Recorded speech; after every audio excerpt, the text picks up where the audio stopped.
Hey, this is Clifton Fair, LMHC and Executive Coach. Welcome to Cliff Notes. We will be covering a myriad of topics ranging from executive and leadership challenges, as well as our own human existence, running the gamut between being a human being as well as being a leader within organizations. Stay tuned, show up, listen, watch. We want to make sure that you capture everything that we provide on this show because it's going to help make you better. Hey, thank y'all so much for tuning in for another episode of Cliff Notes. Today we have an amazing human being, an activist, and also a humanitarian. Mr. Robert Kesten is with us from the Stonewall Museum. He is the executive director there, and he is coming to be a part of the show in order to let us in on what's going on for us within the community as well as within the country. Without further ado, Mr. Robert Kesten. Hey, Robert. Hi there. Good to see you, sir. Good to see you. Glad you can make it today, by the way. I know you're busy, and I appreciate you actually taking time to be with us today. My pleasure. First off, can you tell us right now maybe something that's kind of going on for you that's got you dodging raindrops here in South Florida? Well, no matter what you're doing, you're dodging raindrops in South Florida. That's true. But right now I'm getting ready. On September 21st, we're hosting Billy Porter. Oh. So that's a big thing for us. That's right. Mr. Porter's coming to town. He is, and nobody tells him what to say or how to say it. Not at all. So we are all going to be in for a surprise there. We're also working with the cast and crew of the HBO Max documentary called The Stroll, and we're bringing in the talent from The Stroll. They're going to come in and talk about what it was like in the earlier part of this century, the latter part of the last century, if you were trans, and how that could cost you your job, your home, and pretty much all different aspects of your life, and how they had to survive, usually selling themselves on the streets of New York's meat market district, meatpacking district. Really trying to get it any way that they could, basically surviving. It was surviving. Yeah. It was just surviving. Yeah. And the stories that they tell in the documentary are heartbreaking, but those who survived, and many did not, really are simply amazing. Their achievements are amazing. What they're doing today is amazing. And how they came through that horrific experience of having to absolutely sacrifice their dignity for survival is something that everybody should see. And so we'll be doing a screening of the film one night, and then the next night a discussion with members of the crew, the cast, and the director, who was also the star of the documentary. What's I feel like touching is minimizing. I dare say heart-wrenching is the work that they had to do in order to actually show up as characters, persons that could embody these stories that they were living out on the screen.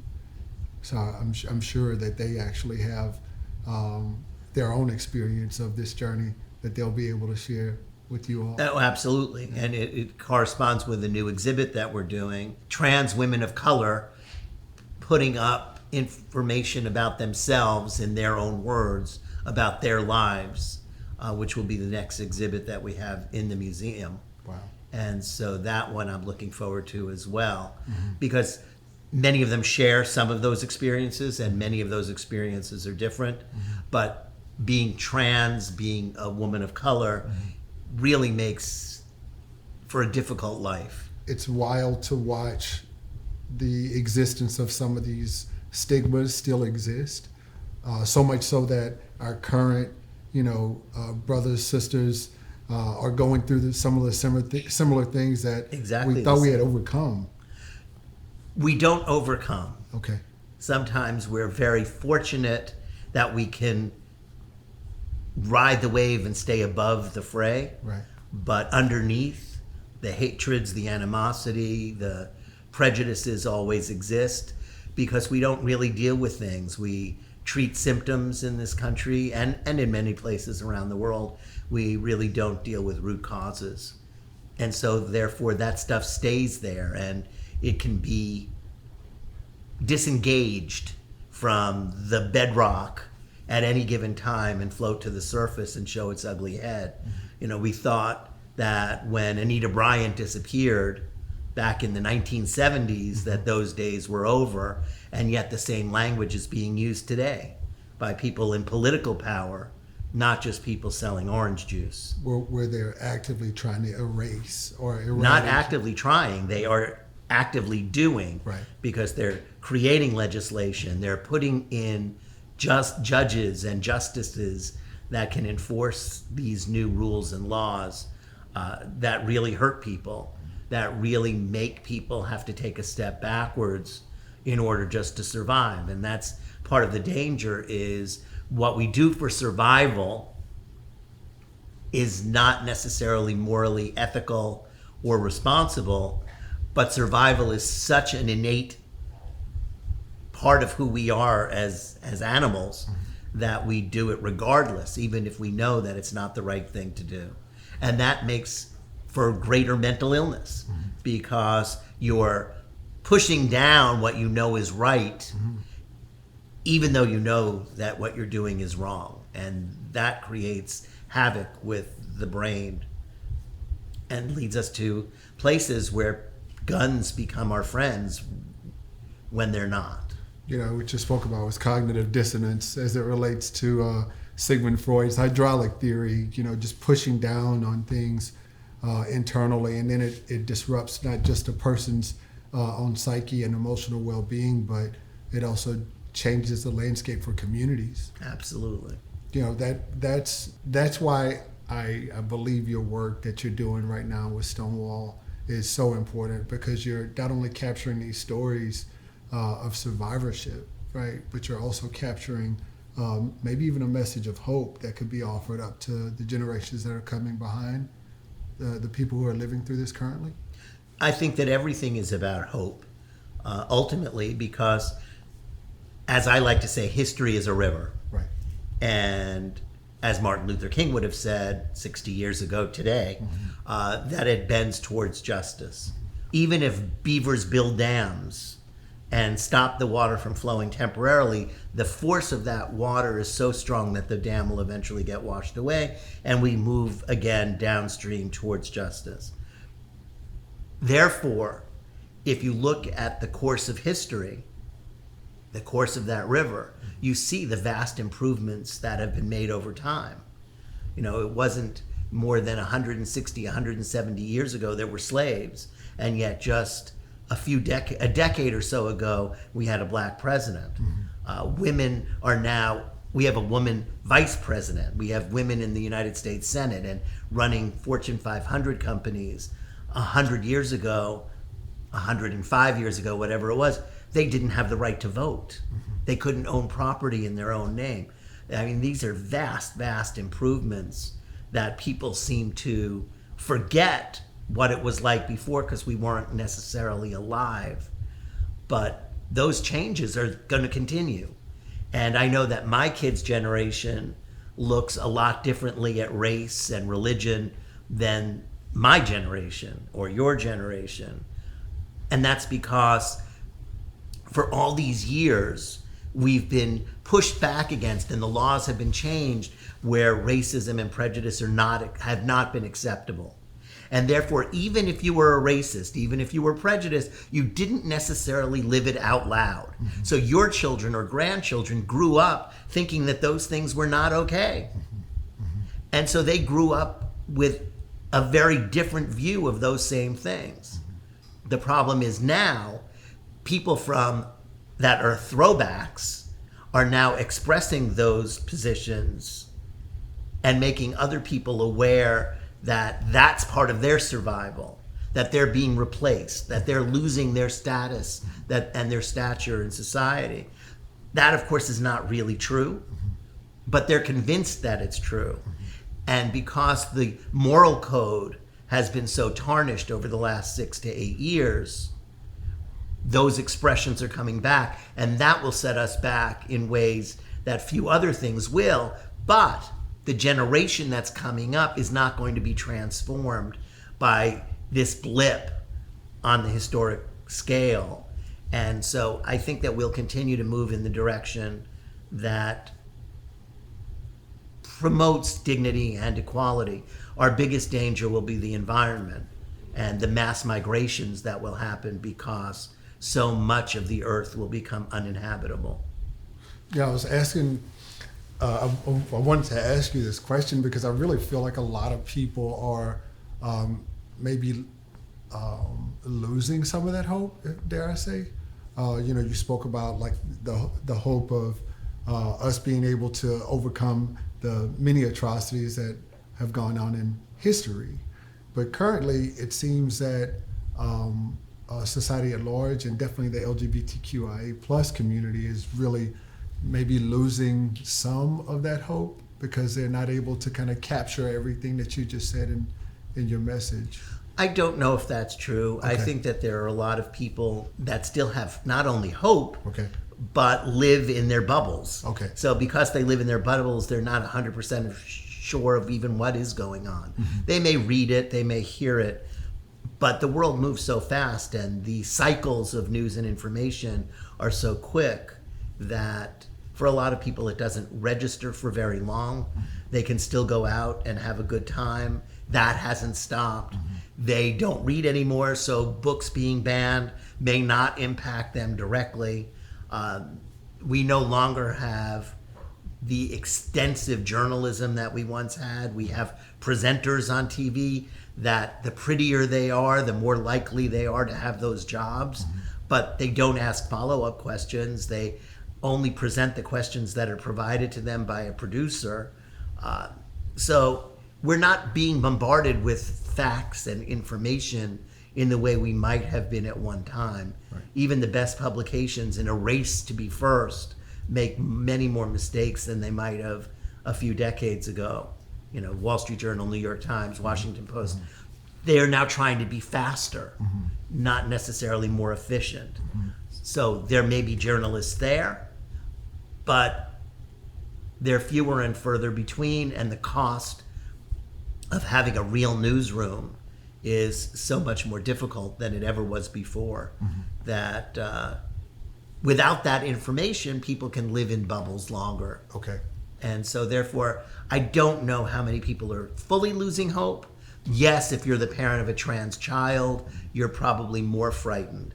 But if you have the wherewithal, you move. Right. And you go to a place that you feel is safer. Is that indicative of somebody losing hope? It's Or is indicative that- of someone looking for hope. Or is that survival as well? It all plays into the same thing. Okay. All right. But if you pick up and you go from Florida to another state that you feel is safe, then you found hope. Okay. We have hope that we can live here and live as who we are, whereas we can no longer do that where we were.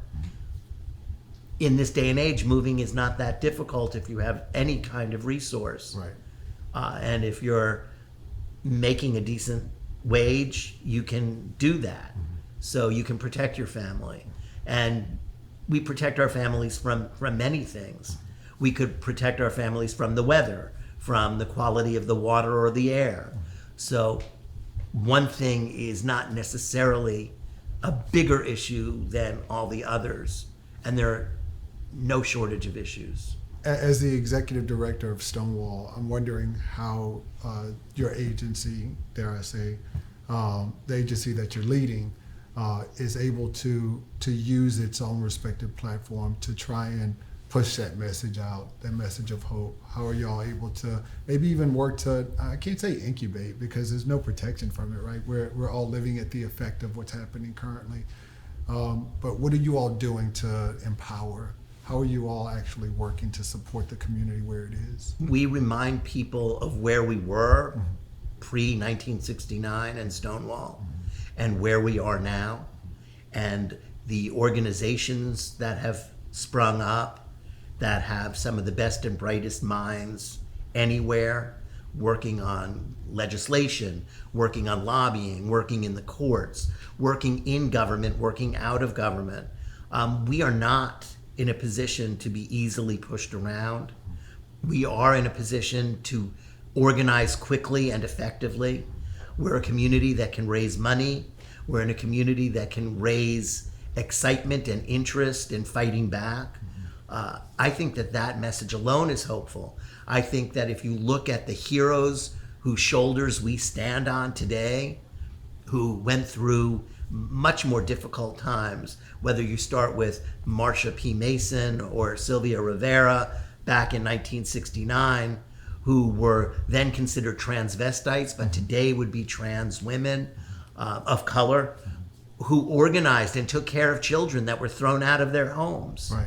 They didn't have anything themselves. And they were still able to create safe spaces for And others. they not only were able, they did Right. create safe spaces for young people because they wanted those people to grow up knowing that people cared. Right. And then you look at the brilliant minds that were in the LGBTQ plus community, the writers, the filmmakers, the designers, the educators, the scientists. You had some amazing people that changed the world, that changed their industries. So when you look at all of that, of people who had to operate closeted, who had to operate more carefully because you couldn't be out, you don't have to be closeted now unless you choose to be closeted.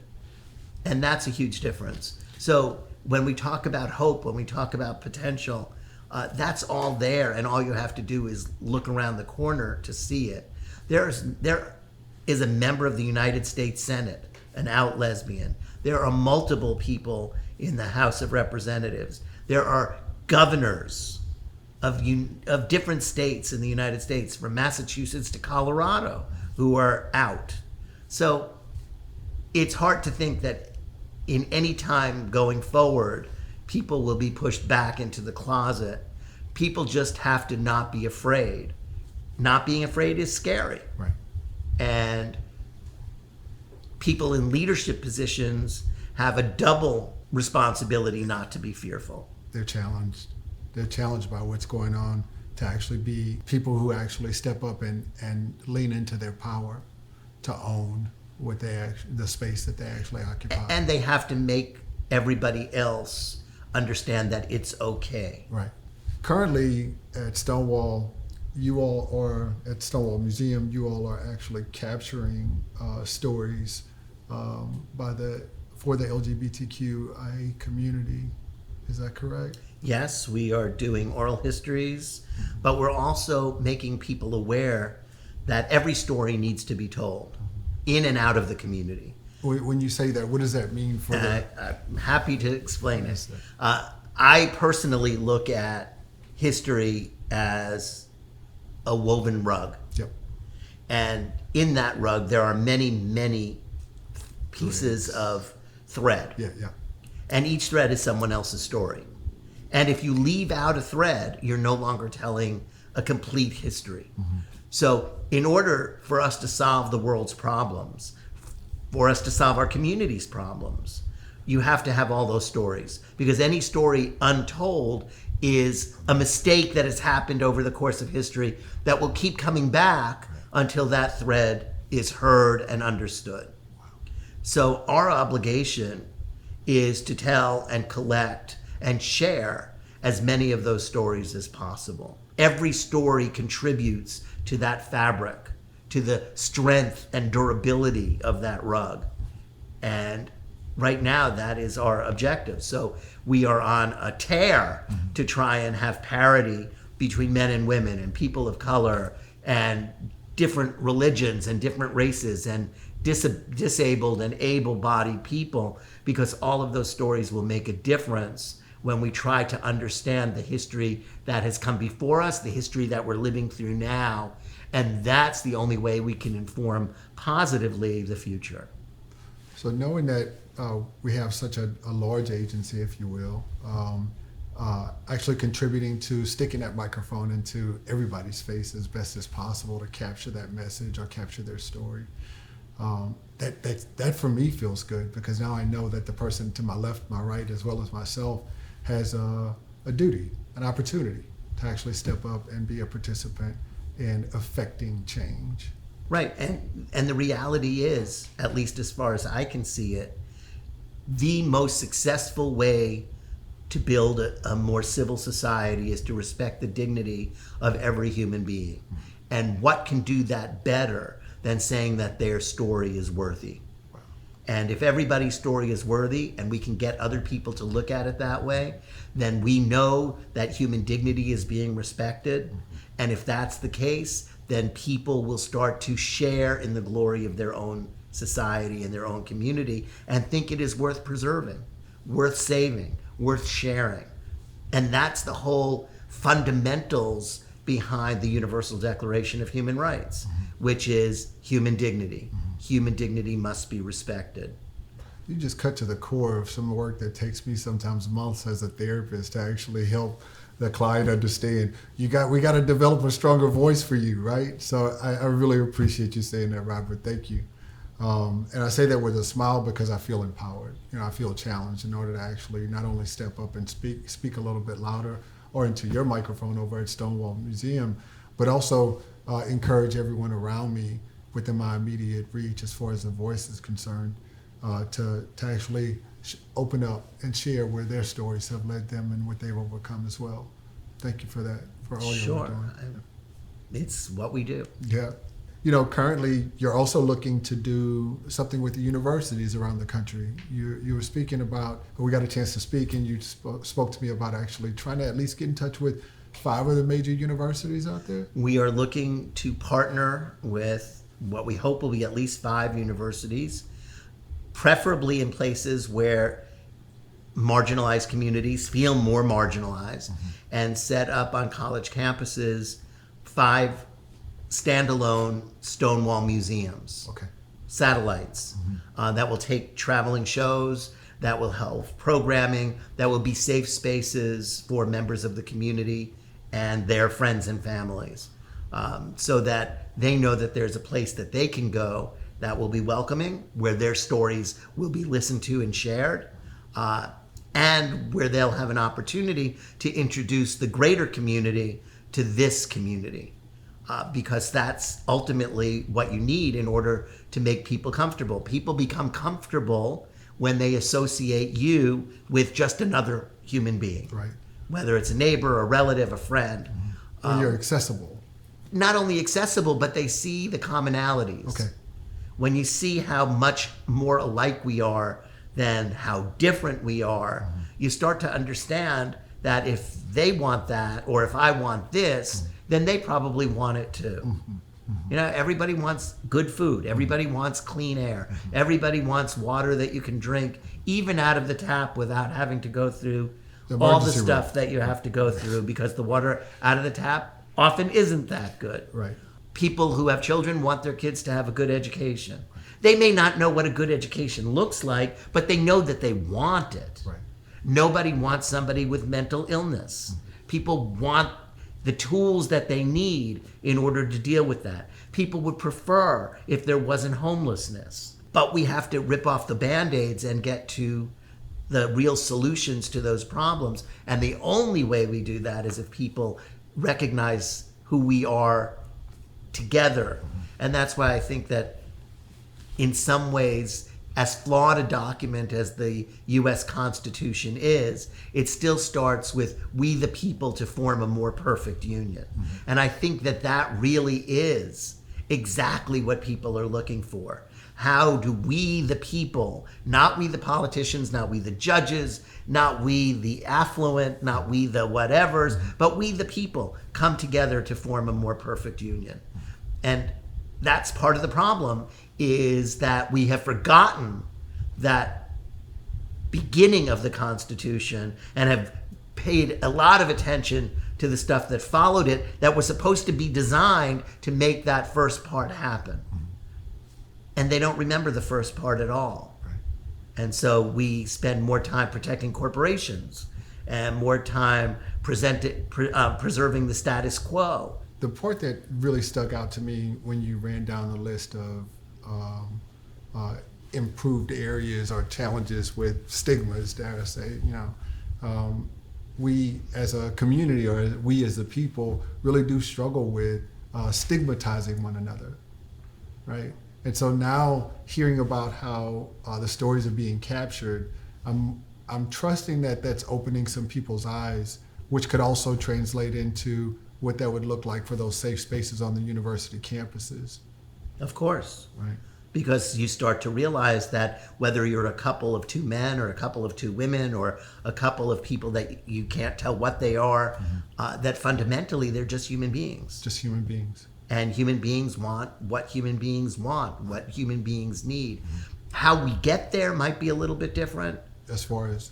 In terms of how we dress or how we, what we like to read or what we like to watch. Some people like mysteries, some people like murder stories, some people like comedy, some people like musicals. But we still want to be entertained. We still want to escape from the day-to-day morass that we call life. We still want to sit down and have food. We need to sleep. There are certain basics that we absolutely have to have, but we have to remember what they are. Healthy human beings have human contact. You can't do that through a machine. You have to be able to touch. Yeah. You have to be able to look someone in the eye. The human connection. The human connection is vitally important to a healthy mind and body.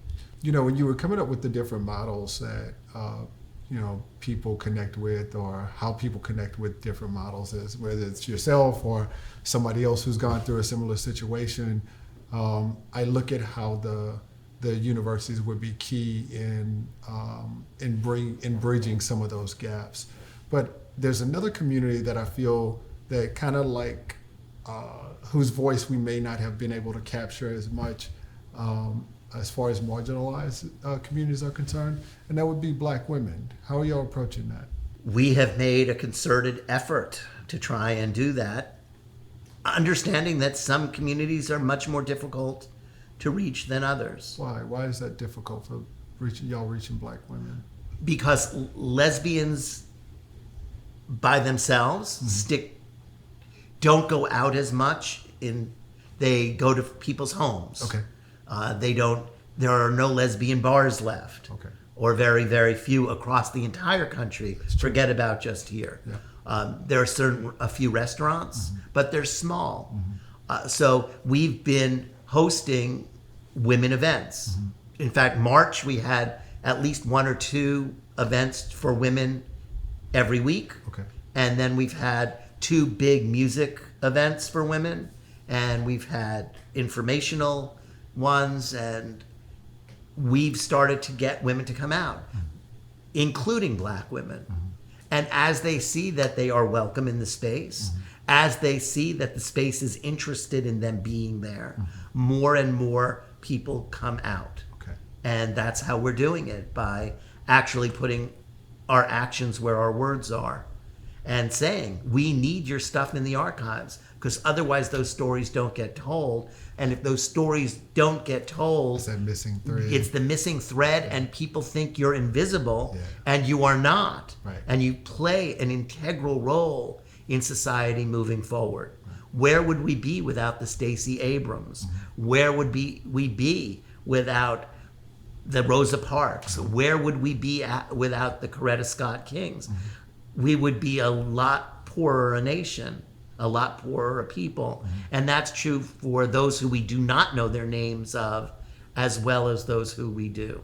You mentioned some dynamic women of color whenever you ran down that list of names, and I'm wondering how many people may miss their importance as we hold up such a beaming light of brilliance, brightness, and hope as it relates to those women that you identified. How can you bridge that gap for them as it relates to? By creating the spaces where they're welcome. Okay. Any barriers to that currently? The only barrier is to finding the people who can help bring them in. And that's something that takes time, but we're willing to invest that time. I want to circle back to those universities, if you don't mind, because I feel like that's super key. It's key in the sense that you're capturing the attention and participation of another generation. What would be the ideal top 3 to 5 universities that you'd want to go after? It's not so important to me the specific of the university as much as where they are in the country. So how about we focus on that? Where would that be? Texas would be great. We're looking at St. Louis. We're looking at the Carolinas. In a real dream world, Give it to me. Oklahoma or Arkansas, Okay. the Dakotas. Right. Those are the kinds of places where something has to go, Idaho, where something has to go so that we can start to push not an agenda, Right. but an opening towards a more civil society. Inclusivity, Awareness, Okay. not tolerance. Like fundamental not awareness. tolerance, Right. but acceptance. Okay. That's a big pill for a lot of people to swallow, it seems like these days, as far as acceptance is concerned. It's always been a big pill. It's just sometimes people have swallowed more grudgingly than other times. Everybody is looking for the person that they can be better than. Yeah. That's what happens when you live in an unhealthy society. The competition gets raised. It's not even so much competition. It's just, why do we have scapegoats? We have scapegoats so I can feel better than you. Right. If you're down there, then that means I'm a rung up. I mean, white trash, to use that horrible term, in the South before 1865 was, you may be poor, you may have nothing, you may not know how to read or write, but you're still better than the slave. So there was always a way of dividing to conquer. There was always a way to say someone is lower on the totem pole than you. And that made them have a vested interest in preserving the society where they were at least a half a step up. Like that divisive message. Exactly. Okay. And so that's part of a history where not everybody's story is collected. Because if you don't know that story, then they're below you. Right. Germany did it with Jews. Everybody finds their one step lower. You did it, historically, between Jews and gypsies. There was always somebody who could be that one rung on the ladder lower than you, which made you feel that you were somebody. And hopefully, one day, if everybody's story is told, we won't have that feeling that in order for me to feel good about myself, I have to be better than somebody else. I have to have position where they don't. This utopian society that some people may think you're speaking of, how realistic is it, Robert? Every generation climbs its mountain, and every next generation crosses into a new promised land. And with that, the issues change. So back in caveman days, they were worried about saber-toothed tigers. They didn't exactly think about much else. Right. They weren't worried about money. Well, they weren't thinking about anything except for, will I make it through the night? Surviving. As they became farmers, as they built homes that protected them from the elements, then they started to think about, well, I would like to have nicer clothes, or I would like to have this, or I'd like to have that. And over time, all of a sudden, we had the luxury of thinking about women's rights and women's suffrage. Not because it was never an issue, but because who had the luxury to spend time talking or thinking about it? And then we had the civil rights movement. And the women's movement, the earlier women's movement, and the civil rights movement often collided. Frederick Douglass, who went to women's conferences for women to have the right to vote, was eventually asked not to show up because if we support abolitionists, that will hurt our chances of getting our legislation through. And then with the more modern women's movement, lesbians were said, maybe you shouldn't come to our meetings anymore, because if there are lesbians there, then mainstream society won't be as accepting.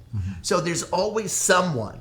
But as we move through the first phase, then the next phase becomes possible.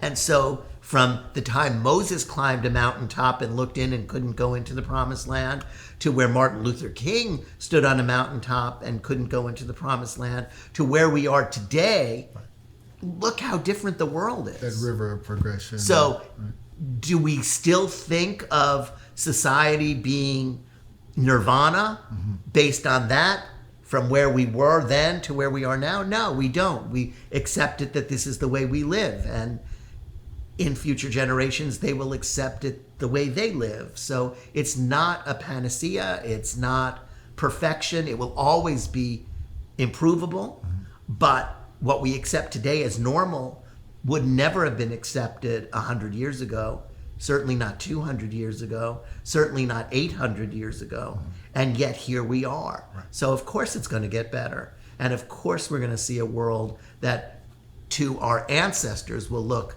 almost like perfection versus what they had to endure.